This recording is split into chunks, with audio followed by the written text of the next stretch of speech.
এইমছৰ ফালৰ পৰা এটা ডাঙৰ ভেকেঞ্চি মুকলি কৰা হৈছে, যিটো আপোনালোকৰ গ্ৰুপ চি আৰু গ্ৰুপ বি পোষ্ট হয়। গতিকে কি ভেকেঞ্চি হয়, কি কোৱালিফিকেশ্যন লাগে আৰু কি ডকুমেণ্টছ লাগে, লাষ্ট ডেট কেতিয়া, মই গোটেইখিনি ডিটেইলছ জনাই আছোঁ। কেৱল ভিডিঅ'টো শেষলৈকে চাবা। মই চাৰফৰাজ জব এনকুৱাৰী অন্য এটা ভিডিঅ'লৈ স্বাগতম জনাইছোঁ। এইমছ CRE 5 অৰ্থাৎ গ্ৰুপ বি আৰু গ্ৰুপ চিৰ পোষ্ট মুকলি কৰিছে। ইয়াত আপোনালোকৰ টোটেল ভেকেঞ্চি 1484টা পোষ্ট মুকলি কৰিছে আৰু এইটো এটা চেন্ট্ৰেল গভৰ্ণমেণ্ট জব হয়, গতিকে আপোনালোকে নিশ্চিতভাৱে এপ্লাই কৰিব পাৰিব। ইয়াত আপোনালোকৰ এডুকেশ্যন কোৱালিফিকেশ্যন মেট্ৰিক পাছ, হাই ছেকেণ্ডেৰী পাছ, ডিগ্ৰী বা আপোনালোকৰ যিকোনো বিভাগত যদি ডিপ্ল'মা কৰি থৈছে সেই সকলো কেণ্ডিডেটো এপ্লাই কৰিব পাৰিব। এজ লিমিটটো 18 পৰা 45 বছৰ ৰাখিছে। পোষ্ট ৱাইজ হ'ব, পোষ্ট ৱাইজ আপোনালোকৰ 18 পৰা 45 বছৰ ৰাখিছে। লগতে ইয়াত এজ ৰিলেক্সেশ্যন এনেকুৱা ধৰণৰ থাকিব। ইয়াত পোষ্ট ৱাইজ ভেকেঞ্চি দেখুৱাই থৈ দিছোঁ মই।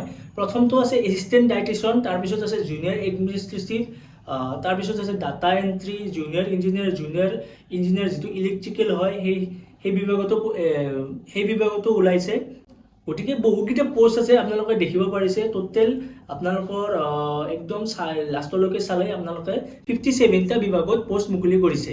ইয়াত গোটেইকেইটা পোষ্টতে আপোনালোকৰ এডুকেশ্যন কোৱালিফিকেশ্যনটো বেলেগ বেলেগ থাকিব। কিছুমান পোষ্টত আপোনালোকৰ মেট্ৰিক পাছ লাগিব, কিছুমানত আপোনালোকৰ 12 পাছ লাগিব, লগতে আপোনালোকৰ কিছুমানত গ্ৰেজুৱেট লাগিব আৰু কিছুমানত ডিপ্ল'মা লাগিব। এতিয়া ডিপ্ল'মা আপোনালোকে ITI কৰিব পাৰে, ITI থাকিলেও আপোনালোকে এপ্লাই কৰিব পাৰে। আৰু ইয়াৰ চেলাৰী পোষ্ট ৱাইজ থাকিব, গতিকে গোটেইকেইটা পোষ্টতে বেলেগ বেলেগ চেলাৰী থাকিব। আপোনালোকে এই চাৰ্টখনত চাব পাৰে বা মই ডিছক্ৰিপশ্যনত নটিফিকেশ্যনখন দি দিম। আপোনালোকে সেই নটিফিকেশ্যনখনত কি পোষ্টত কি চেলাৰী থাকিব বা কি পোষ্টত আপোনালোকৰ এডুকেশ্যন কোৱালিফিকেশ্যন কি থাকিব, গোটেইখিনি থাকিব। ইয়াত এপ্লিকেশ্যন ফিজ এনেকুৱা ধৰণৰ: জেনেৰেলৰ কাৰণে 3000 টকা আৰু OBCৰ কাৰণে 3000 টকা, SC ST আৰু EWSৰ কাৰণে 2400 টকা থাকিব। PWBD কেণ্ডিডেটৰ কাৰণে এপ্লিকেশ্যন ফিজ নালাগে, নীল ৰাখিছে। তাৰপিছত এপ্লিকেশ্যন ফিজটো আপোনালোকে ডেবিট কাৰ্ড, ক্ৰেডিট কাৰ্ড বা নেট বেংকিঙৰ দ্বাৰাই দিব পাৰিব।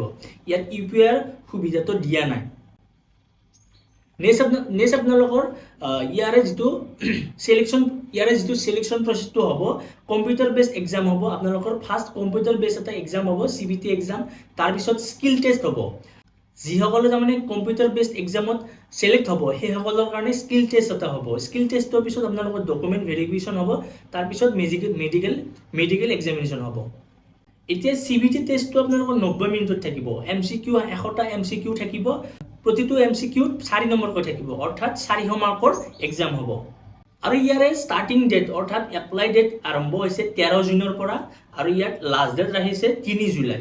অৰ্থাৎ 13 জুনৰ পৰা ষ্টাৰ্ট হৈছে আৰু 3 জুলাইলৈকে ইয়াৰ এপ্লিকেশ্যন চলি থাকিব। আৰু ইয়াৰ যিটো এক্সামিনেশ্যন হ'ব, যিটো তাৰমানে আপোনাৰ CBT বেছড এক্সাম হ'ব, সেইটো হ'ব আপোনালোকৰ 25 তাৰিখৰ পৰা 27 তাৰিখৰ ভিতৰত হ'ব। মানে 25 জুলাইৰ পৰা 27 জুলাইলৈকে হ'ব। ইয়াৰে এপ্লাই লিংকটো মই ডিছক্ৰিপশ্যনত দি থৈ দিছোঁ, আপোনালোকে গৈ এপ্লাই কৰিব পাৰে। মই গোটেইখিনি ইনফৰমেশ্যন ডিছক্ৰিপশ্যনত দি থৈ দিছোঁ, আপোনালোকে চাই ল'ব পাৰে।